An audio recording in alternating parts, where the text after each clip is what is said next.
Previously, we have seen how to train our anomaly detection semi-supervised model, but how can we actually use it once you have trained?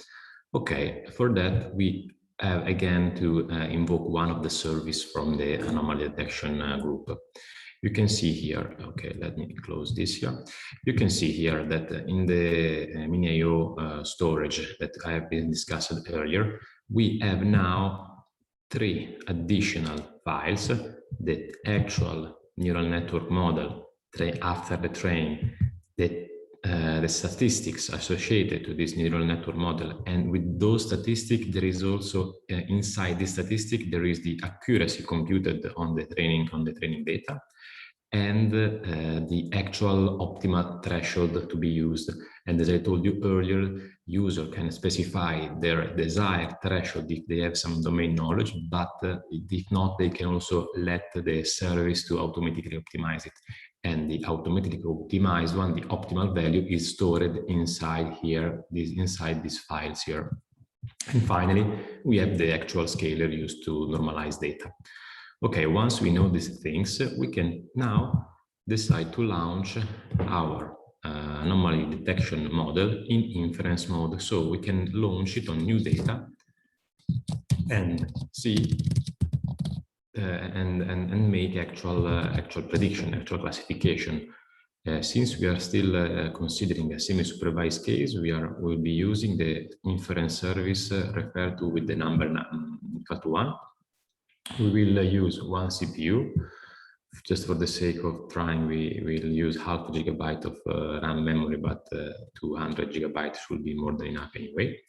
In this case, for this particular demo, we are again using a CSV file as a test case, as a way to provide data for testing the inference service. But in theory, any kind of batched format, data frame created as in a batch format, so CSV file or pandas data frame or other possibility are available.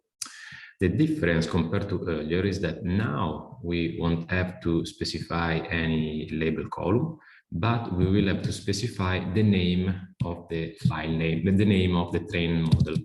And as you can see, the name of the trained model, unless the user changes this particular information, this particular value, the name is this one, Semi-Sup _ AE. So we will use this name here because we are telling the service for doing the inference, you have to use this file, this trained model.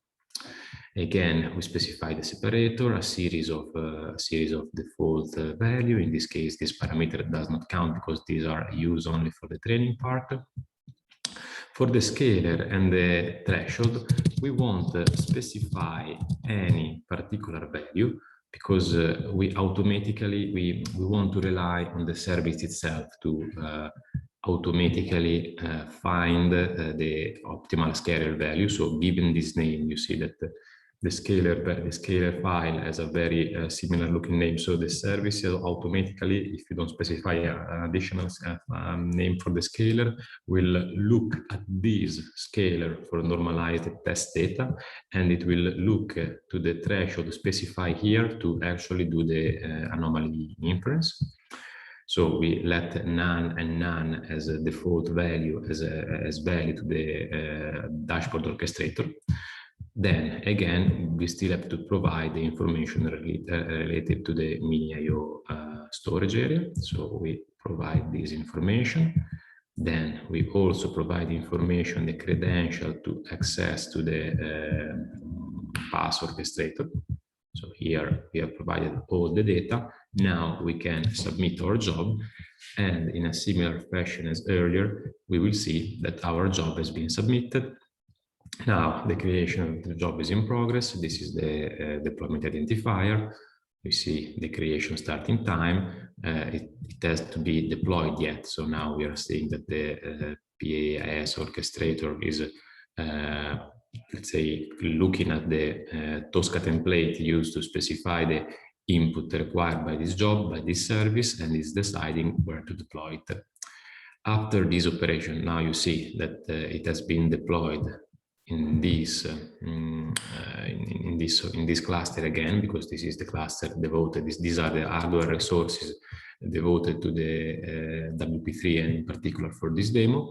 So everything makes sense. The operation is still in progress. What we will see again, accessing to the output folder in the mini IO bucket. So I have to authenticate myself again. But what we will see after the service has completed, it's still ongoing, so we have to wait a little bit more. But either way, once the service will be completed, it can take some time, so cannot pretend it to be lightning fast.